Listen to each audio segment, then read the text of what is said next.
Once upon a time, there lived two sisters who lived completely different lives. Their names were Maya and Ava, and people often wondered if they were truly blood sisters. Maya, the older sister, was a school dropout who married a man 20 years older than herself.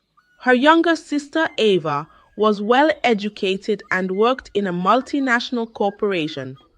The sisters were not particularly close, as Mia often appeared distant and indifferent towards her younger sister, Ava.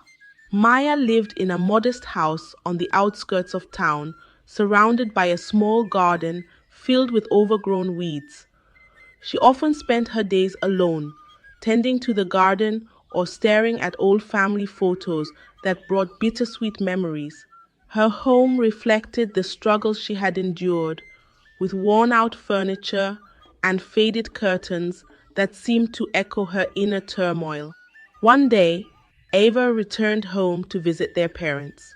She met Maya in the house and decided to share her exciting news.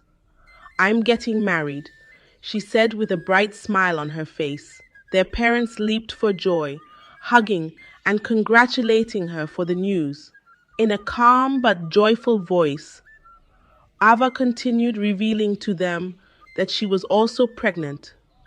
The room fell silent as the joy that once filled the room disappeared. Ava sat there, confused as she wondered why her parents were suddenly quiet. After what felt like forever, her father spoke up and informed her to bring the man that had picked an interest in marrying her. Maya could not hold back her anger. She stood up and stared at her parents, asking if they were going to sit back and watch this happen.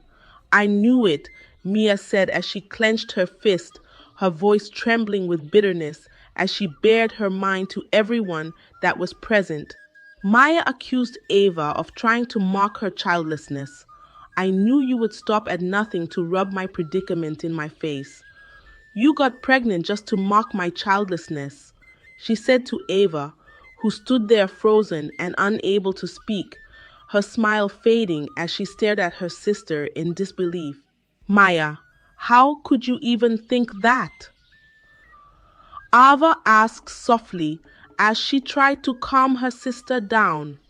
Their parents stood there, confused, unsure of how to calm the storm that was now brewing between their daughters.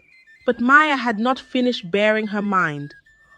"All my life I've been the one everyone hated, the one everyone hated, the one everyone whispered about behind closed doors. And now you perfect, successful Ava, have now come to mock my pain. You've taken everything from me, and now you've come to make a ridicule of my situation." Ava's eyes filled with tears as she stepped closer to her sister. "Mia, I have never ever tried to compete with you. I have never wished you harm for one day in my life. I only came here to share my joy with you, my family," she said. But it fell on deaf ears.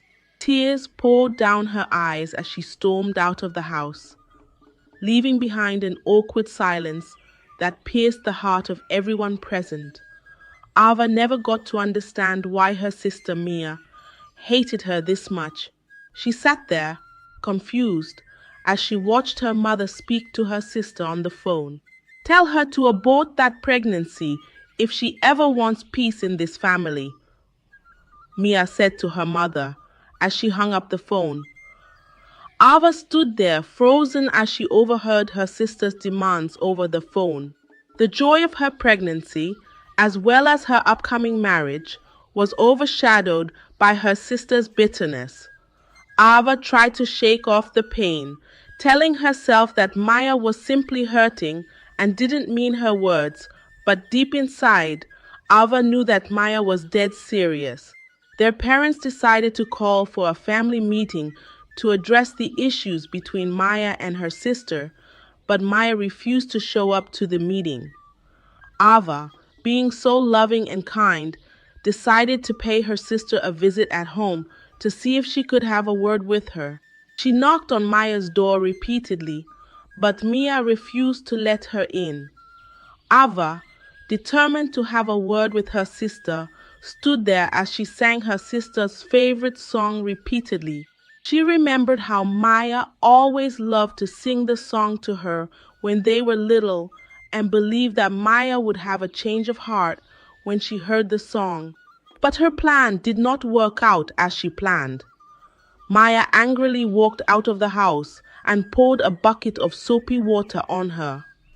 She warned her never to come to her house again, informing her that she was dead to her house again. To her, Ava watched as Maya banged the door in her face, her entire body drenched in soapy water. As she turned around and walked away, the neighbors peeked through their windows as they whispered amongst themselves. They could not understand why Maya hated her younger sister this much. Maya had spent years building walls around herself, shutting her sister out completely. To her, Ava was a symbol of everything that she had lost: opportunities, affection, and now even the dream of motherhood. In Maya's eyes, Ava had taken everything from her. She believed their parents loved Ava more, praising her more, and overlooked her own struggles. Maya had convinced herself that her sister was to blame for every misfortune in her life. Ava was so heartbroken she could not contain her tears. She loved her sister so much and wished that things were different between them. She returned home and decided to speak to her fiancé, who advised her to stay away from her sister for now. How can your sister suggest that you abort your baby? Is it because she has no child of her own? He asked Ava, who burst out in tears and began to cry. He held her close, promising to protect her from the bitterness that her sister was projecting onto her. Weeks passed, and their wedding preparations began. Ava tried several times to reach her sister, but Maya refused to pick her calls. She left so many messages, and Maya never responded to any of them. Ava decided to pay her sister a visit again. This time, she hoped to deliver her wedding invitation to her, hoping that she attends her wedding, which was now in a few weeks. When ignored her persistent knocks, Ava then decided to slide the card underneath the door. She left a small note with the card, apologizing to Maya for anything that she could have done. Ava stood outside the door for a moment, hoping for any sign of acknowledgement from Mia, but the silence remained unbroken. With a heavy heart, Ava turned and walked away.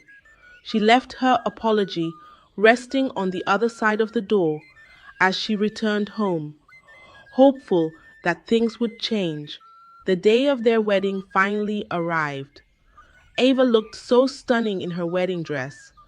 Her face was glowing with happiness, despite the sadness that lingered in her eyes. Ava left one seat empty in the front row, hoping until the very last moment that Maya would walk through the door and be part of their special day. But as expected, her sister Maya never showed up. She was seated in her living room, watching a television program whilst her sister's wedding was ongoing. She could not bring herself to attend the wedding, knowing that her sister was pregnant. Maya could feel the bitterness in her heart. She could not help but blame her younger sister for all the things that she had been through in life. Her in-laws made her life a living hell. They blamed Maya for her childlessness and made a mockery of her at every given opportunity. Whenever someone in the family announced their pregnancy, Maya's mother-in-law would make mocking remarks at her. She constantly compared Maya to her co-wives who were educated, had children, and seemed to bring pride to the family. The comparisons were relentless, with her mother-in-law asking why she chose to be useless. Whenever there was an important family celebration, Mia was either given menial tasks in the background or outrightly excluded from attending. She often sat at home alone whilst her husband and his family celebrated without her. On one occasion, during a family party, her sister-in-law openly mocked her for not being able to conceive. "Maybe you should try some herbal remedies," she said loudly, causing others to laugh while Mia stood frozen with embarrassment. Whenever she visited her in-laws in their home, they treated her like a maid. Mia was expected to cook, clean, and serve everyone without rest, whilst her sister-in-laws relaxed and enjoyed themselves. Even her husband began to neglect her feelings, often ignoring the fact that his family despised and ridiculed her. One morning, Maya received a text from her sister informing her that she was at the hospital. Her baby was coming, and Ava wished for Maya to be around. "I am naming her after you," Maya, the message read as her sister told her how much she loved her. Maya sat there with the message in her hand. She could not believe that her sister planned on naming her baby after her. "What nonsense is this?" she said to herself angrily as she got dressed and headed to the hospital. Maya saw this move as the height of mockery. She decided to head to the hospital to order her sister not to name the child after her. She got into the car and drove to the hospital, which was an hour away from her home. When she arrived at the hospital, she met her mother and brother-in-law in tears. Her sister Ava had just passed, leaving her newborn daughter and husband behind. Maya froze as the words sank in. Her mother's sobs echoed in her ears, and her brother-in-law sat on the hospital bench, his face buried in his hands. The anger she had brought with her, the fire that fueled her journey to the hospital, dissolved into cold ashes. "No, it can't be," Mia whispered, clutching her chest as though trying to hold her heart together. She stood there, shaking, as she watched her mother approach. "She loved you," her mother said. "She loved you so much. Even in her final moments, she asked for you," her mother said with tears in her eyes. Mia's body shook as the guilt pierced her soul. All the anger, the resentment, the wall she had built around herself crumbled like a fragile sandcastle against an unyielding tide. "She wanted to name her baby after you, Maya," her mother continued through her tears. "She said it was her way of showing you how much she loved you, despite everything that had happened." The weight of those words felt unbearable. Maya had spent so long resenting her sister, Ava, believing she had stolen her happiness, that she never paused to see the love her sister had for her. And now she stood there, wishing that she had acted better, but it was already too late. The door to Ava's hospital room was slightly ajar. Maya walked in to see her sister's lifeless body lying on the hospital bed, her face serene as though she had simply fallen asleep. Her newborn baby lay in the corner, asleep. As Maya approached them with shaking hands, Maya looked down at the child, whose name was also Mia. Her heart broke into 1,000 pieces as she felt the weight of her sister's love. "I'm so sorry," Maya whispered, her voice trembling. I didn't realize how much she loved me. I let my pain blind me. And now you're gone." Maya broke down in tears as the nurse gently escorted her out of the hospital ward. Her mother stood at the door, silently watching the scene. She had never seen Maya so vulnerable in her life and knew that she had contributed to her pain. She approached Mia and apologized for all the horrible things she had done to her. Maya stood there, broken, as she felt the whole world collapse in on her. Everyone saw her as a bitter woman, not knowing that beneath her bitterness it was a story. It all began so many years ago when Mia fell in love with a young man named Obora. He was kind, hardworking, and full of dreams. Their love was pure, and despite their financial struggles, they believed they could build a life together. When Mia found out that she was pregnant, she was terrified but hopeful. She thought Obora would marry her, and they would start a family together. But when she shared the news with her parents, everything began to go south. "You can't disgrace this family, Mia. You will not have a child out of wedlock," her father said. Her mother cried bitterly, lamenting how the family name would be dragged through the mud. They forced her to have an abortion, telling her it was for her own good. Obura, devastated by the news, gathered the courage to formally ask for Maya's hand in marriage, but her parents rejected him outrightly because of his state of origin. "We can't let our daughter marry someone from there," her father said coldly as he chased Obora away, warning him never to step foot in their home again. Obora left heartbroken, and Maya's world shattered before her eyes. Out of desperation, Maya planned to run away with Obora. They planned on starting over somewhere far away, where no one knew who they were.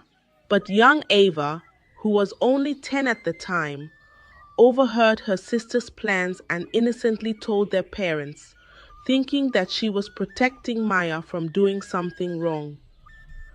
That night, Mia was beaten mercilessly. Her father's belt left deep marks on her skin, and her mother's words cut even deeper than the scars. "You are a disgrace to this family," her mother said, as she locked her in her room for days. Obora eventually left the city, and Maya never saw him again. Her mother took her to have an abortion, not caring about the consequences. Maya lost her will to continue her studies. She dropped out of school and withdrew from the entire world. Her parents, seeing that she had decided not to further her education, introduced her to Chief Adwale, a man who was 20 years older than Maya. He was a very wealthy man who took an interest in her and wanted to marry her. Maya's parents convinced her to marry him, saying that doing so would bring their family out of poverty. Desperate for acceptance, Mia agreed, but her marriage was loveless. Chief was distant, and the years passed with no sign of children. The abortion she was forced to have had taken away her ability to conceive. Her husband grew colder over time, and his family treated her like a burden. Mia lived with the crushing guilt of her past, and the emptiness of her past, and the emptiness of her present. Every smile on Ava's face reminded Maya of the life that she could have had, the love, the joy, the freedom to make her own choices. She saw Ava as the golden child, the one who escaped their parents' harsh control and got to live the life of her dreams. In Maya's eyes, it wasn't fair. She saw Ava's success, her happiness, and her pregnancy as a deliberate reminder of everything that she had lost. So she poured her frustration on Ava, the one person who had loved her unconditionally. Ava had become a scapegoat for all the pain, regret, and unhealed wounds that Maya had endured. But standing there, staring at her sister's lifeless body, Maya realized the heavy weight of her choices and misplaced anger. She decided to let it all go, knowing that the damage had already been done. She apologized to Ava's husband for how badly she had treated them. She narrated the whole story to him, tears pouring down her face as she confessed every detail: the abortion, the rejection of Obora, her first marriage to Chief Adwale, and the deep scars that had shaped her bitterness. Ava's husband listened intently, his eyes softening as he saw the shattered woman that was right before him. Maya, he said gently, I forgive you. Ava loved you so much, and she would want you to find peace. Maya broke down in tears as she felt a flicker of relief in his forgiveness. She devoted herself to caring for her niece, Maya, and in those quiet moments, as she held the baby in her arms, she began to feel something that she hadn't felt in years love, pure and undiluted love. However, life wasn't done testing Maya. Chief, who had long grown tired of her presence, married another woman, a younger, more vibrant bride chosen by his family. One fateful afternoon, Mia returned home to find her belongings packed in bags. You are no longer welcome here, her husband said coldly, without meeting her eyes. His new wife stood in the background, smirking. His family had ensured that every legal document was in his favor. Maya had no claim to anything, not the house, not the wealth, and certainly not his loyalty. Broken and humiliated, Maya returned to her parents' home with only a small bag of clothes. Her mother welcomed her silently, guilt etched on her face, while her father avoided her gaze entirely. Days turned into weeks, and the weight of her failures pressed heavily on her. Desperate to escape her own thoughts, Maya decided to visit her niece, hoping that the baby's smile might bring her some comfort. When she arrived at Ava's husband's house, she knocked hesitantly, clutching a small teddy bear in her hand. The door opened, and there stood a tall man, his presence commanding yet warm. Maya, he said in disbelief. Maya froze, staring at the familiar face. Ethan, she whispered. It was him, her Ethan. His hair was shorter, streaked with faint signs of gray, but his deep eyes were still as kind as she remembered. I didn't know you would be here, Mia stammered. Ethan smiled faintly. I came to visit my cousin after I returned from abroad. I had no idea his wife was your sister, or that you were the same Maya I once loved. The air between them cracked with unspoken words, years of pain and regret hanging heavily in the silence. Please come in, Ethan said softly. Inside, little Maya was sleeping peacefully in her crib. The soft glow of a nightlight bathed the room in a warm golden hue, casting gentle shadows on the walls. Ethan glanced at her and smiled. She looks just like you. She's beautiful. The faint scent of lavender filled the room, adding to the tranquil atmosphere. Maya felt tears prick her eyes. They sat down in the living room, where the flickering flames of the fireplace offered a soothing ambience. For the first time in decades, Maya shared everything with Ethan: the pain, the guilt, the years of isolation and bitterness. Ethan listened, his eyes filled with compassion. Mia, he said after a long pause, you were failed by so many people, but it's not too late to rewrite your story. Mia nodded as tears streamed down her face. Ethan had spent his years focused on his work that he never had time for women. He was now a successful medical doctor, his achievements displayed proudly on the walls of his cozy home office. Maya could not believe how life had smiled on him. Over the next few weeks, Ethan and Maya began to rebuild their connection. He visited often, spending time with little Maya and sharing stories with Maya. Slowly, the walls Mia had built around her heart began to crumble, and for the first time in years, she felt truly seen and understood. Ethan was gentle, patient, and kind, never rushing Maya to confront emotions that she wasn't ready for. His presence brought a quiet calmness to her chaotic world. One evening, as they sat on the couch, Ethan asked Maya if she remembered when they used to sit under the mango tree by her house, talking about their dreams. Maya smiled faintly, her gaze distant. Yes, you always said you wanted to become a doctor, and I wanted to become a lawyer. Ethan looked at her intently. You deserve happiness, Maya. You've been carrying this pain for so long, and it's time to let it go. We can't change the past, but we can choose what happens next.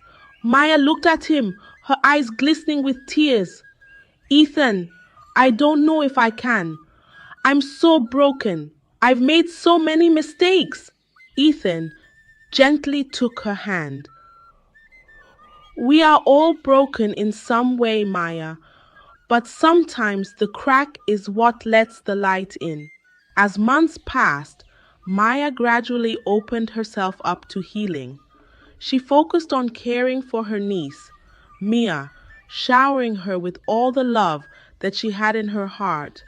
The sound of the little girl's laughter often filled the house, a reminder of the innocence and joy Mia had longed to protect. Ethan was always there, offering support, encouragement, and warmth. One evening, Ethan invited Maya to his home. It was a quiet evening, and Ethan had taken the time to prepare dinner. The aroma of freshly baked bread and roasted vegetables filled the air, creating a cozy and intimate setting. Maya was so delighted. They sat and ate as Ethan reminded Maya of all the beautiful times that they had in the past. Maya could not help but giggle at the stories that brought back so many memories. Ethan then handed a small box to her. As he watched her open it with a smile, he said, Maya, I have loved you since we were young. Despite everything that happened, that love never died. I know we can't erase the past, but we can build a new future together. Will you let me love you? Will you let me stand by your side and help you heal? Mia's hands trembled as she opened the box to find a ring. Her heart pounded in her chest, and for the first time in years, Maya felt something warm and pure. Yes, Ethan, she whispered through her tears. As Ethan screamed out in excitement, Maya and Ethan took their time building their life together. They didn't rush into marriage, but instead focused on healing and creating beautiful memories. Maya gradually reconciled with her parents.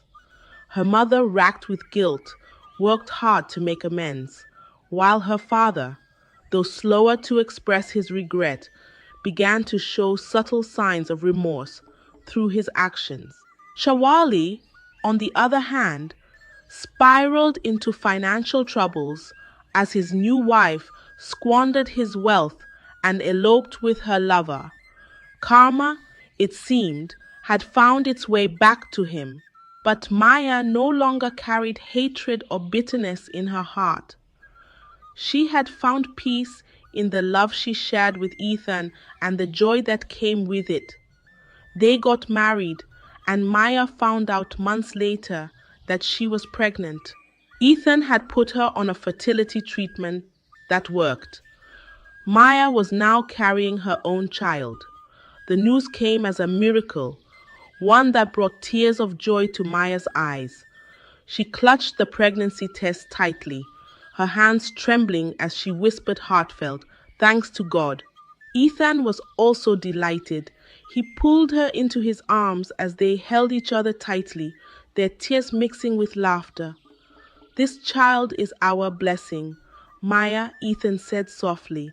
"A fresh start, a sign that love can heal even the deepest wounds." The months that followed were filled with laughter as Maya finally gave birth to twin babies. Her years of suffering finally ended as Maya lived the remainder of her life in joy. Her husband and children filled the void that she never knew could be filled. Her parents learned the bitter lesson never to sacrifice their children's happiness for societal approval.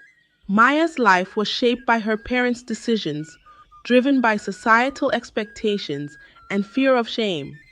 Their insistence on aborting her pregnancy and rejecting the man that she loved led to years of bitterness, regret, and suffering. Therefore, this story teaches us that parental decisions driven by societal pressure and fear of shame can have devastating consequences on their children's lives. It highlights the importance of allowing children to make choices rooted in love and happiness rather than societal expectations. Bitterness and unresolved trauma can destroy relationships and prevent healing, while forgiveness, unconditional love, and self reflection are powerful tools for breaking free from cycles of pain. The story also emphasizes that it's never too late for redemption, healing, and second chances, and that love, both romantic and familial, has the power to restore even the most broken hearts. Finally, it serves as a reminder that true happiness comes from embracing love, letting go of resentment, and choosing to build a future free from the chains of the past. The story of Maya and Ava teaches a powerful lesson about the destructive nature of bitterness and the healing power of love and forgiveness.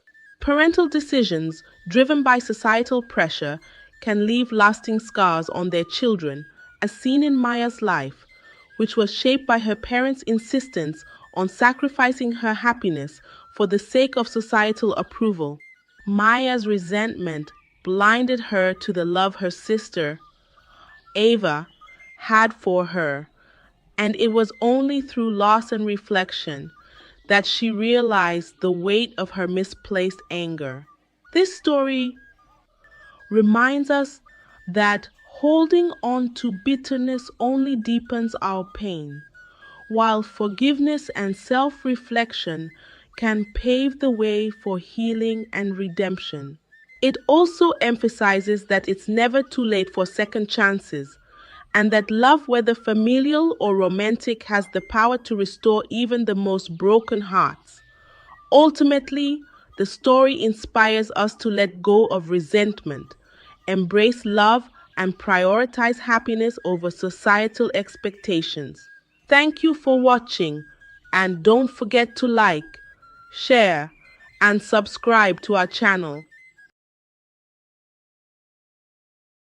What if you discover a secret that will keep you young forever? Would you take it? Let's find out in Zola's story. In the village of Lyra, everyone knew Zara. She looked as young as a 25-year-old woman, but guess what? Zara is actually 75 years old. Zara's skin was smooth and glowing. Her eyes were bright and lively. Her beauty was undeniable, and she moved with the grace of someone much younger. Her long black hair, often adorned with fresh flowers, swayed gently as she walked. She even looked more beautiful than people that were actually 25. Everyone that was born the year Zara was given birth to are all old, but Zara still remained young and beautiful. Do you know the secret to Zara's ever young body? Let's find out how it went. The villagers often whispered among themselves, wondering how Zara managed to stay so young. Every time Zara walked through the markets, heads turned and conversations hushed. Mothers admired her, fathers were curious, and even young girls were in awe of how young and beautiful she looked. Many theories floated around the village about Zara's youthful appearance. Some believed she had a secret potion. Maybe she drinks a special herb tea every morning. One woman speculated. She always carries a pouch of herbs, another added. Others thought it was her diet. She must be eating magical fruits, another woman suggested. Some villagers also believed that Zara's garden held the key to her secrets. They thought she grew special herbs and vegetables that kept her young. Have you seen the size of the roses in her garden? Someone whispered. But what kind of herbs and vegetables can actually keep a 75-year-old woman looking as young as 25-year-old woman looking as young as 25? So, the villagers continued to wonder and speculate, keeping their distance and their questions to themselves. Among all the villagers was a young, handsome man called Kito, a curious one at that. Kito was determined to uncover Zara's secrets. He watched her closely, trying to find clues that might reveal the mystery of her ageless beauty. He noticed that Zara never missed her evening walks by the river. He said to himself, how can a 75-year-old woman look 25 and even much more beautiful and younger than an actual 25-year-old woman in my village? There must be a secret to Zara's beauty, and I must find out. One day, Kito decided he could no longer keep his curiosity at bay. He resolved to find out the truth about Zara, no matter what it took, and so he began his journey to uncover the secrets that kept Zara young and beautiful. Kito shared his plan with his best friend, Silo. They decided to follow Zara and uncover her secrets together. They watched her every move, trying to find out what kept her young. One night, Kito and Silo decided to follow Zara secretly. They waited until the village was asleep and then followed her into the forest. They saw her walk into a hidden path that led to a cave. Inside the cave, Kito and Silo saw a glowing pool of water. The air around the pool smelled faintly of jasmine. They watched in awe as Zara performed a ritual at the pool, dipping her hands into the water and chanting softly. Kito and Silo watched closely as Zara became much younger than she was even before going into the cave. They confronted Zara the next day. Kito asked her directly about the secret of her youth. Zara, I know your secret now. That glowing pool at that cave is what has been keeping you young all these years. I know your secret, Zara. And realizing she had been discovered, she decided to tell them the truth. Zara explained that the glowing pool was a magical spring she got from a magician years ago, and she begged Kito to please not disclose her secret to anyone, because if anyone else discovered it, she would lose her youthfulness and become very old and then disappear. She wasn't ready to be old yet. Dear viewer, do you think Zara is greedy? How can someone that has been living for 75 years and looks 25 still not be ready to look old? Well, let's keep listening to this story. Zara desperately begged Kito and Silo not to expose her secrets. Kito, please, if you tell anyone, I will become old and die, she pleaded. Kito and Silo promised to keep her secret, feeling the weight of the responsibility. Besides, they didn't want to be the reason for someone's death, and so they decided to keep Zara's secrets to themselves. And Zara continued to be the youngest and most beautiful in the village of Lira. But guess what? Tragedy is about to happen. Let's find out what happened.